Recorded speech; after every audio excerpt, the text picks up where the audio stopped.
Arcade Animals! Welcome to episode 19 of my Evercade cartridge review series. Today we're looking at Neo Geo Arcade Kart 2. This has 6 games on it. I've already covered Neo Geo Arcade Kart 1. I'll leave a link in the description below so you can go back and check that out. We're going to take a look at this cart, these games. I'm going to show you some gameplay footage, and at the end, I'm going to tell you what my favorite game is on this cartridge, and all I ask is that you please subscribe to the channel, give it a thumbs up if you like the video, and leave a comment and let me know what your favorite game is on Neo Geo Arcade Kart 2. So without further ado, let's get right into it. Welcome to the most must-see channel on YouTube. Welcome to...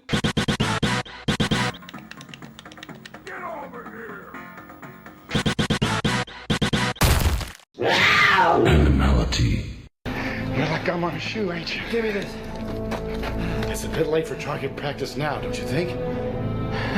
All right, Marco Rossi, we thought General Morden and his army had been fully suppressed after the last mission, but I've just been handed new intelligence that says he's back here in 1998, so unfortunately that vacation you put in for is gonna have to wait. I've heard he has new tactics, new soldiers, and even some sort of paranormal mumbo-jumbo. As far as I'm concerned, they're all enemy targets. I'm sending you, Tarma, or one of our 2 new recruits for this mission. We know of 2 special operatives lost in the field that if you happen to run into them, they'll help you out. Rescue any other prisoners of war and use anything you find to advance through enemy territory. We've even seen 4 new vehicles to boost your firepower, even a freaking camel with a freaking cannon attached to it. I know you won't let us down, soldier.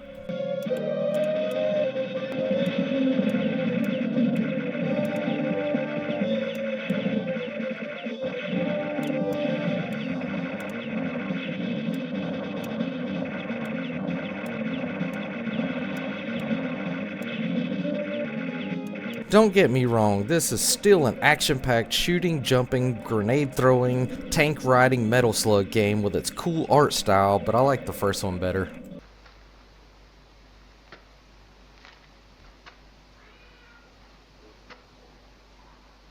Next is a fighting game from 1994 called Art of Fighting 2, where we return to Southtown and try to become the king of fighters and learn why we were called back.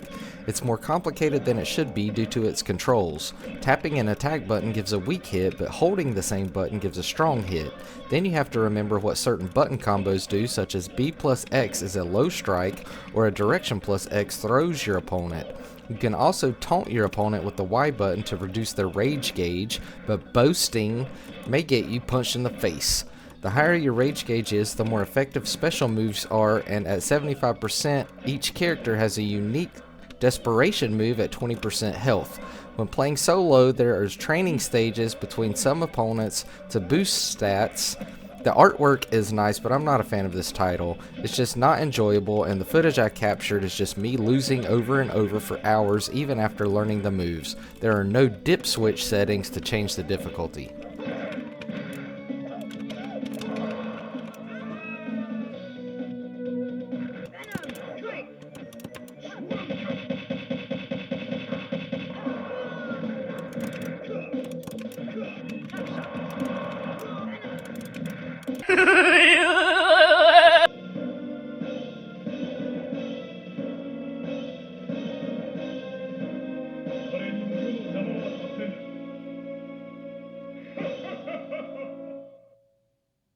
The third game on this list and the third sequel on this cart is 1993's Sengoku 2. While Sengoku is one of my least favorite SNK games, Part 2 is a little more tolerable. The Dark Shogun isn't just planning to take over the world, but also time itself. Defeat samurai between present day as well as historical Japan and the spirit realm. It's an action beat 'em up where you vertical and horizontal attack through levels, jump, defend, and special attack your way to victory. Once again, collecting orbs for power-ups that have different effects depending on what form you're in. Since you've already crossed paths with helpful spirits in the first game, they're available for you to transform into right from the start using the Y button. The transformation time is limited, but it's still awesome to stand on your hind legs and kick samurais with your little doggy paws as Okami.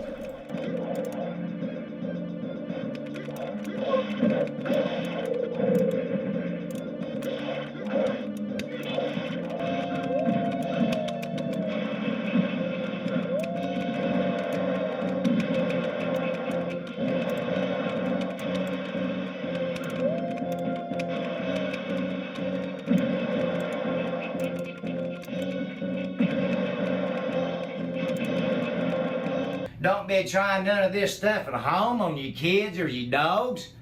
And don't go ninja nobody don't need ninja, okay? In an action game similar to Shock Troopers, which is on NeoGeo Arcade Kart 1, choose either a spirit-handling descendant of the Fuma Ninja Clan, a knife-wielding American Kuga Ninja, or a British student of ninjutsu and archery in 1992's Ninja Commando. A merchant of death, codenamed Spider, has gotten a hold of a time machine and is threatening to turn the future into a chaotic battlefield by messing up the past. Each of the 7 stages is set in a different time period.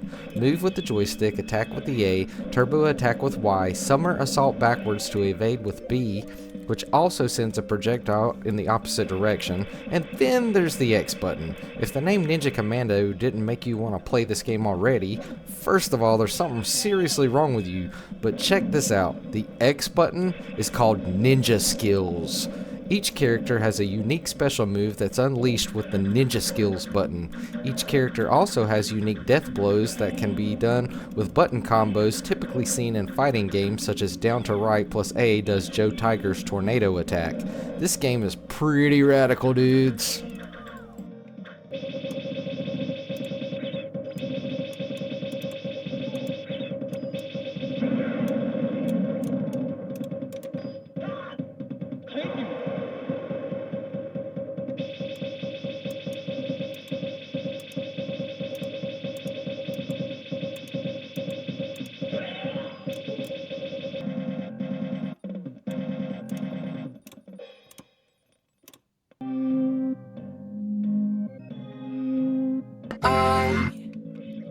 Was the knight in shining armor in your movie? In the kingdom of Belkana, rumors spread of a huge castle that appeared overnight on Krugia Mountain in the far north, exposing the people to the menace of the devil Nalsees, who's awakened from 1,000-year sleep.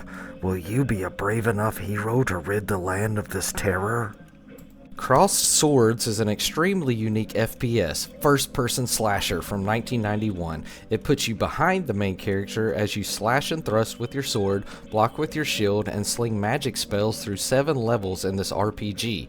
Remember the combat from the game Punch-Out on NES and how you look through a wire-framed fighter? It's like that, but medieval. When playing co-op, each person's character stays on their half of the screen. Gain XP to increase your abilities, gather gold dropped by some enemies, and spend it with merchant traders and villagers that appear between levels for weapon upgrades and items that recover your health and magic.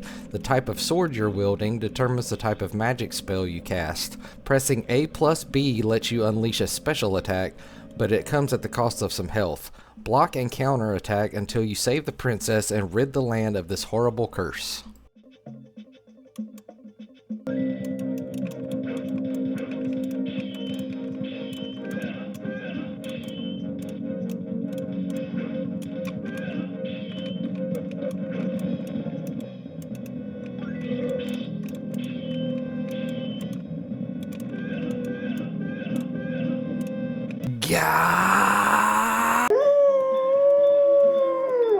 We're gonna party like it's Legends don't die, they get better. Garou, Mark of the Wolves is the 6th and final installment of the Fatal Fury series. It introduced new characters and systems. The power meters on the bottom left and right of the screen let you know when you can use a super move or a hidden ability. You can also break an opponent's guard by repeatedly attacking, gain life back by blocking an attack at the last second, as well as chain attacks for a devastating combo by canceling your special move mid-performance, then linking it to another move. The 12 fighters can also customize their playstyle using the new TOP system. Adjust where the TOP meter will be on your health bar, then when it's active you have increased power, gradually recovering health, and a special TOP attack that you can use by pressing X plus Y. The anime look and Guilty Gear feel of this game hooked me right away, making it my favorite game on this cart.